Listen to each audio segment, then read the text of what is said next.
something stirring in Tampa Bay. And no, it's not the kind of buzz that trends on social media or gets overanalyzed on national panels. This is the kind of story that builds quietly in the corners of off-season workouts, in the overlooked flashes of a third-round pick proving that he doesn't care what the depth chart says. You haven't heard this yet. Not like this. Let's talk about Jacob Parish. The unexpected starter Tampa Bay found something in the draft that few outside the building expected. A potential day-one contributor at cornerback in third-round pick Jacob Parish. In a league that often judges players by their draft slot, Parish is writing his own scouting report in real time. From the first reps at minicamp, coaches noticed something different. Fluid hips, natural instincts, and that unmistakable trait scouts can't measure, but coaches always notice: urgency. He wasn't just reacting to routes, he was owning them. Turning his head with confidence, mirroring footwork, tipping passes. The kind of stuff that says, I belong here. A position of opportunity. Take a look at Tampa's depth chart and you'll understand why this matters. Benjamin Morrison, a higher pick with serious upside, is rehabbing. Zion McCollum is still seen as a question mark. Flashes of athleticism without the full package of trust from the staff. That opens the door. Parish has already shown he can slide inside as a nickel, shadow receivers in motion, and recover with elite makeup speed. He's not just a body, he's a chess piece. Tampa's identity. Evolving from within. There's a pattern developing in Tampa. 4 straight division titles, postseason noise, yet still dismissed as a background team in national conversations. That might just be their identity now. Overlooked, underappreciated, and increasingly dangerous because of it. Parish fits right into that mold. He's not here to flash. He's here to stay. And if things fall the way they're trending, this isn't just a camp body. They may have found a cornerstone without even realizing it. Nobody expects a third-round corner to start right away. That's not how this league usually works. But then again, Tampa Bay has never done things the easy way. Jacob Parish wasn't drafted to fill a seat. He's competing to take one. Whether he wins the nickel roll outright or rotates in early, it's already becoming clear. Tampa didn't just draft for depth. They drafted with the expectation that someone, maybe even Parish himself, could alter the outlook of the entire secondary. He's got the traits, he's got the momentum, and with injuries affecting others in that room, he's got the opportunity, a steady hand behind him. And then there's Kindle Vildor, a name that might not raise eyebrows across the league, but ask anyone who's followed his story. This guy's been battle-tested. In Detroit, he was the emergency plug, thrown into fires he didn't start, expected to chase down elite receivers when others went down. He didn't always win, but he never wilted. That's what makes his addition to Tampa more than just a depth move. He's the kind of player who doesn't panic, who understands system responsibilities, and who raises the floor of a unit by simply being ready. Now he's in a position that fits him, not as a savior, but as a stabilizer.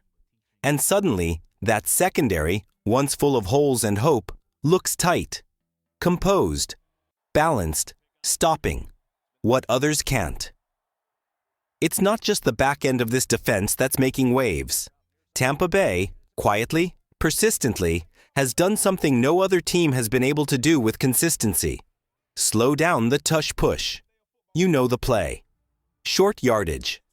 Pile driving. Everyone in the league talks about how unstoppable it is, except in Tampa. The Buccaneers' interior, the trench grit, the core strength of their front seven, it's built differently. They've shown the rare ability to stonewall what's supposed to be automatic. Is it a footnote or a foreshadowing? That answer may come when it matters most, in December, when a single yard could decide a season. Parish. Speed, versatility, and a shot. Let's bring it back to the name that won't go away. Jacob Parish. Interception in minicamp? Check. Fastest player on the field, according to Todd Bowles? Also check. Outside pedigree with nickel flexibility?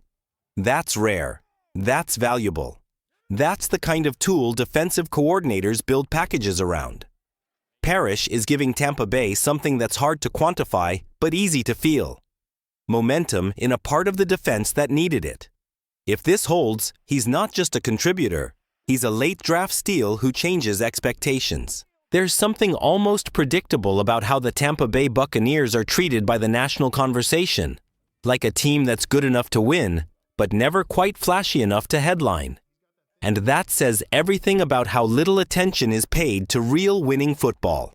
Let's start with Baker Mayfield. A year ago, he was written off again.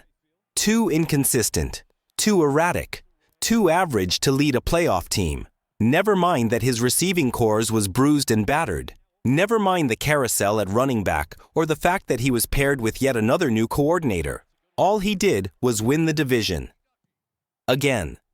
The disrespect is in the details. Take a glance at Pro Football Focus's quarterback rankings, and you'll see the elite quarterbacks. Mahomes, Burrow, Allen. No debate there. You'll see the high-ceiling talents. Jalen Hurts, Justin Herbert, Matthew Stafford. Even Brock Purdy gets a nod. But Baker, he's pushed to a tier where quarterbacks are seen as competent, only if they're surrounded by perfect conditions. That's not analysis. That's laziness. Last year, Baker Mayfield graded as PFF's 6th highest quarterback, despite everything working against him. No consistent backfield, a patchwork receiver group, and still he led. Still he fought. Still he delivered. What else do you want? Winning is the language of respect. Here's what the data won't say. Baker Mayfield has reshaped himself, not just as a passer, but as a leader. His time in Tampa has given him something he hasn't always had. Clarity. He knows what's expected. He knows what he's playing for. And he knows how to win in this system. And when you consider that the Buccaneers now return a healthy Chris Godwin, add a dynamic rookie like Emeka Egbuka, and hand the offense to a play caller ready to maximize this group's strengths, suddenly, this isn't just a dark horse team. This is a contender. Built to last. Let's not forget the contract.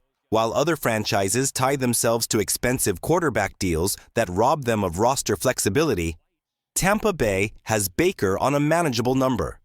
And what does that do? It lets the team continue to build around him, piece by piece, weapon by weapon. The defense is already showing signs of dominance. The offense is ready to take a leap. And Baker? He's right where he belongs. The league's best-kept secret. It's strange to say this about a team that's won its division 4 years in a row, but here it is. The Tampa Bay Buccaneers are the most disrespected powerhouse in the NFL. They beat you at the line. They beat you in space. And they beat you on the scoreboard. And with Baker Mayfield at the helm, they may just beat you when it matters most. Again.